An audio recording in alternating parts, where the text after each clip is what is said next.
You know, people often ask the casino guys, what's the best way to deal with card counters? So today we're going to do something a little different. I'm going to talk to my partner, Bill Zender. Now, Bill ran the Aladdin back in the 90s for over 5 years. He's also well known for writing one of the first books designed for teaching casino executives on card counter. And even more recently, he wrote the book Advantage Play for Casino Executives. So let's go get Bill's take on this. So Bill, in the casino environment, who really should know how to count? Well, basically the person who makes any type of decision as far as backing off a player, restricting their play, needs to know how to count on a semi-professional basis. So what exactly is a semi-professional level? I look at a semi-professional level as a casino executive operator who can count a deck down in under 40 seconds, who knows basic strategy by heart, knows true count conversion, knows indices, and knows what the player's bet spread requirements are to beat the game type that he's observing. We know surveillance operators should know card counting, but the floor supervisors?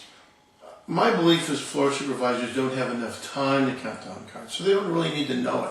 But they do need to know basic strategy. They need to know what kind of bet spreads are required for that game type to beat it. And most important, they need to be able to come up with an idea of what the bet sizes are and the play strategy is to see if there's a correlation between the two, which might indicate a person's coming. Do you really think nowadays they've got enough time to be able to make that assessment with all the other duties and responsibilities they have?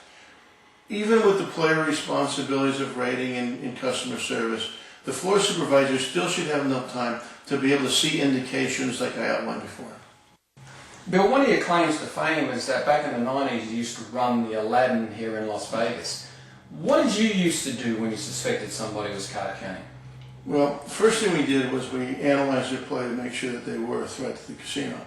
And normally we wanted not just one person's approval, but two or three. The more the merrier.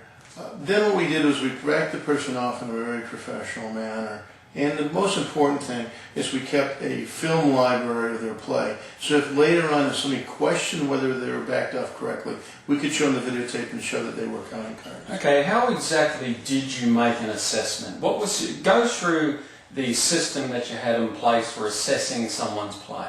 Well, it's a little bit difficult, but basically we're looking for a correlation between their bet size and the true count of the cards, whether it's a double deck or six deck share.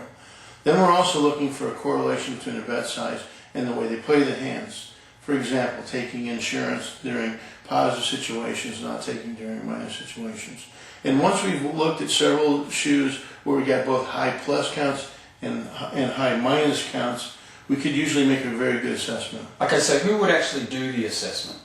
The assessment was done either by a shift manager on the floor or a surveillance operator upstairs or a combination of the two in surveillance. And who had the final call? The final call of whether the person should be backed off or not was done by a shift manager.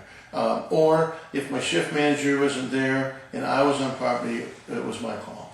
Okay, so over your time at the Aladdin, how many people would you say you would have backed off for card counting?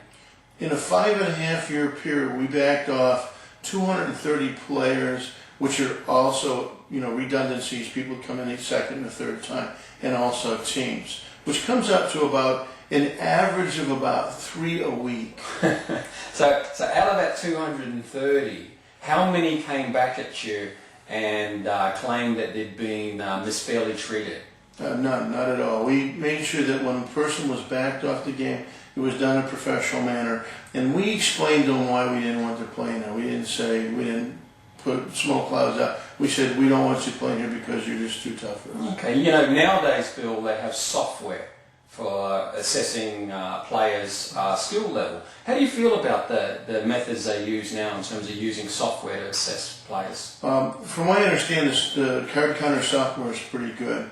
Matter of fact, my suggestion is if you have a casino, small casino someplace in the country, and you don't have an employee that can count cards on a semi-professional level, you really need to use the software as a backup before you go ahead and either restrict somebody's play or back them off the game.